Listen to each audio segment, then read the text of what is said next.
নমস্কার বন্ধুরা, ভূগোল দর্শন চ্যানেলে সবাইকে স্বাগত। আজ আমরা পড়ব দশম শ্রেণীর ভূগোল, নদী। আদর্শ নদী কাকে বলে? আমরা প্রথমেই জেনে নেব নদী কাকে বলে। পার্বত্য অঞ্চল থেকে যখন বরফ গলা বা বৃষ্টির জল অভিকর্ষের টানে সমুদ্রে পতিত হয় বা অন্য কোনো জলাশয়ে পতিত হয়, তখন তাকে আমরা বলবো একটা নদী। এবারে নদীর এই গতিপথে যখন তিনটে পর্যায় বা তিনটি গতি সম্পূর্ণভাবে পরিলক্ষিত হয়, তখন তাকে আমরা বলবো আদর্শ নদী। এবারে বলবো জলচক্র কাকে বলে। জলচক্র হলো কি না, শিলামণ্ডল, বায়ুমণ্ডল এবং বায়ুমণ্ডলের মধ্যে জলের যে তিনটে অবস্থা, কঠিন, তরল এবং গ্যাসীয় অবস্থা, তার আবর্তনকে জলচক্র বলে। এবার জেনে নেব নদী সম্পর্কিত কিছু পরিভাষা। নদী উপত্যকা, নদী অববাহিকা, ধারণ অববাহিকা এবং জলবিভাজিকা কি?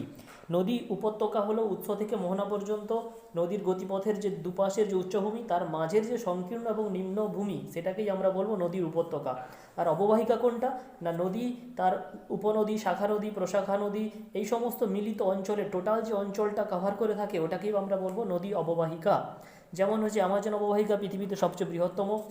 এবার আসছি ধারণ অববাহিকা। নদীর উচ্চ পার্বত্যভূমিতে যে অসংখ্য নদ নদীর সম্মিলিত অঞ্চল, সেটাকে ধারণ করে থাকে, ওইটাকে আমরা বলছি ধারণ অববাহিকা, বা যতটা অঞ্চলের জল ওখানে আসে বা কেচমেন্ট এরিয়াও বলা হয়ে থাকে। আর জল বিভাজিকা হলো যখন একটা উচ্চভূমি দ্বারা একটা নদী বা অনেকগুলো নদী যেখান থেকে ডিভাইডেড হয়ে যায়, সেটাকে আমরা বলবো জল বিভাজিকা। এবার আসবো নদীর গতি। নদীর তিনটে গতি, উচ্চগতি, মধ্যগতি এবং নিম্নগতি। এবার দেখে নেব নদীর যে বিভিন্ন গতি এবং তার সঙ্গে তার কি কি কাজ রয়েছে। নদীর উচ্চগতিতে মূলত ক্ষয় কাজ করে, মধ্যগতিতে বহন কাজ করে এবং নিম্নগতিতে সঞ্চয় কাজ করে। এবারে নদী আমরা দেখে নেব যে কোন গতিতে কোথায়, সেই উদাহরণটা আমরা লক্ষ্য করতে পারি। যদি আমরা গঙ্গা নদীকে ধরি, তখন সেই গঙ্গা নদীর উচ্চগতি আমরা লক্ষ্য করব গোমুখ গুহা থেকে হরিদ্বার পর্যন্ত গঙ্গার গতিপথ। মধ্যগতি হচ্ছে হরিদ্বার থেকে ধুলিয়ান পর্যন্ত গঙ্গার যে গতিপথ, তাকে আমরা মধ্যগতি হিসেবে ধরবো। আর নিম্নগতি কাকে ধরবো না, নিম্নগতি হচ্ছে ধুলিয়ান থেকে সাগরদ্বীপ পর্যন্ত গঙ্গার যে গতিপথ, তাকে আমরা নিম্নগতি বলবো। নদীর গতিপথে বিভিন্ন যে কাজ, সেগুলো কার অনুপাতে হয় না, ঢাল এবং শক্তি অনুসারে। এই ঢাল এবং শক্তি অনুসারে যে কাজগুলো হয়, সেখানকে আবার আমরা ভূমির যে ক্ষয়, সেই ক্ষয় কাজকে আমরা বিভিন্ন ভাগে ভাগ করব। ক্ষয় কাজ কী কী ভাগে হয় না, জলপ্রবাহ দ্বারা ক্ষয় হয়, বুদবুদ দ্বারা ক্ষয় হয়, অবকর্ষ দ্বারা ক্ষয় হয় এবং ঘর্ষণ দ্বারা ক্ষয় হয়। এই সমস্ত যে প্রক্রিয়া, এগুলো আমরা আলোচনা করব। জলপ্রবাহ ক্ষয় কখন হবে না, নরম এবং আলগা শিলা যখন ভেঙে ভেঙে জলের আঘাতে চলে যায়। বুদবুদ ক্ষয় কখন হবে না, বুদবুদের আকারে বায়ুর যে চাপের ফলে শিলা ভেঙে ভেঙে যাবে, সেটাকে আমরা বুদবুদ ক্ষয় বলবো। আর অবঘর্ষ ক্ষয় কাকে বলবো না, নদী তা তলদেশে যে বিভিন্ন কঠিন শিলা গড়িয়ে গড়িয়ে যাওয়ার সময় যে আঘাত করে, তার ফলে যে ক্ষয়টা হয়।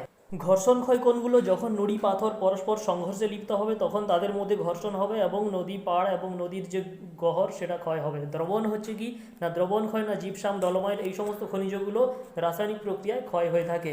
নদীর গতিপথে বিভিন্ন কাজ, সেগুলো আমরা দেখব। বহন কাজ, বহন হলো কি, সেটাও আমরা ঢাল এবং শক্তি অনুসারেই সাজাবো। দ্রবণ প্রক্রিয়া, এখানেও আমরা দ্রবণ প্রক্রিয়া দেখে নেবো, যেখানে জিপসাম, ডলোমাইট, খনিজ লবণ, চক, চুনাপাথর, এই সমস্ত যে উপাদানগুলো, যে খনিজগুলো, সেগুলো কি হয় না, দ্রবীভূত হয়ে জলস্রোতে বাহিত হয়।